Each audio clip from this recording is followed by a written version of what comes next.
les primaires ont ceci d'intéressant, mais elles progressent en qualité, je crois, qu'elles permettent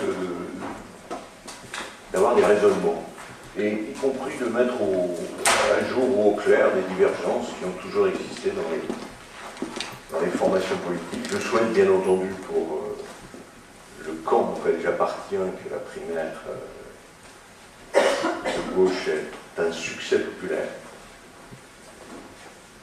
avec ce paradoxe qui est de considérer que, après tout, c'est à la primaire de droite qu'on a désigné le futur président de la République. Moi, je ne suis pas aussi assuré de cela. Je ne suis pas aussi assuré de cela.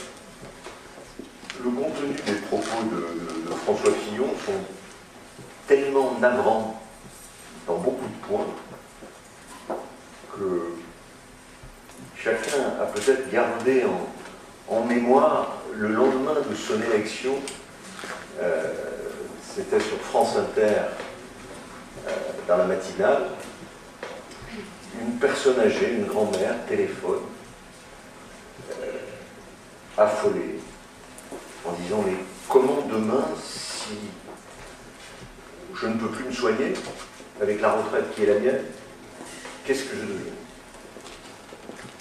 Alors ça a entraîné une forme de rétropédalage. J'espère qu'il en est ainsi. En tout cas, moi, je souhaite que les problèmes de santé et de sécurité sociale soient avec l'emploi et la lutte contre le terrorisme, bien entendu, au cœur de cette campagne. Je trouve qu'il y a, j'en ai lu les articles, ce que vous en avez écrit, il y a une richesse, des débats, il y a des propositions, même si je ne suis pas d'accord avec certaines de ces propositions, il y a une vraie réflexion.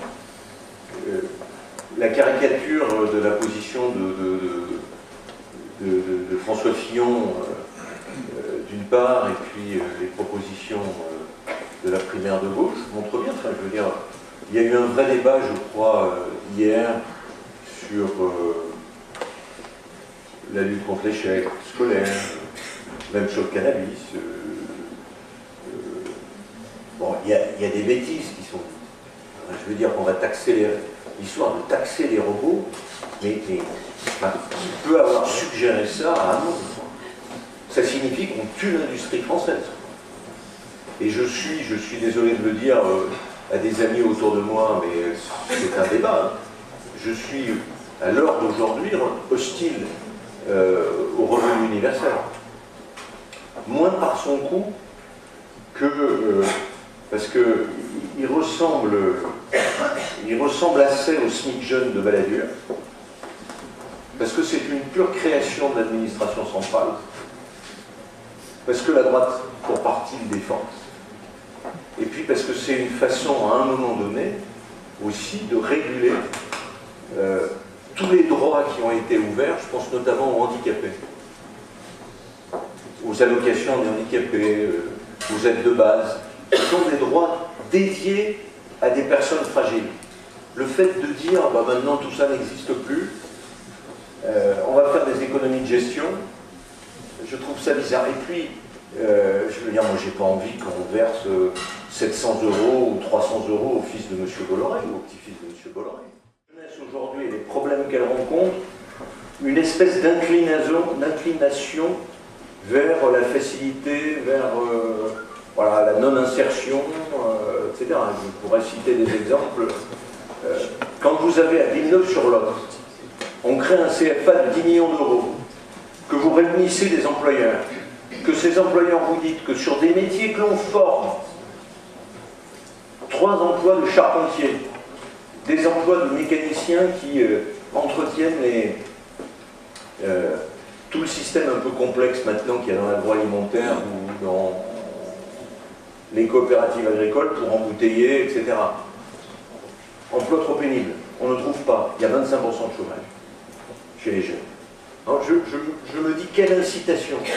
Moi je suis désolé pour moi, mais peut-être est-ce mon âge, Le travail, c'est la dignité, c'est l'insertion, c'est la relation à ses enfants. Voilà, je suis désolé. Ça ne signifie pas qu'il n'y ait pas des dispositifs de secours, des filets. Mais pas universel. Mais universel, ça veut dire quoi? Enfin, je veux dire, c'est un peu étonnant. D'ailleurs, les gens de droite qui s'y sont engagés là-dedans, et il y en a beaucoup, ils voient un système d'économie sur l'action sociale.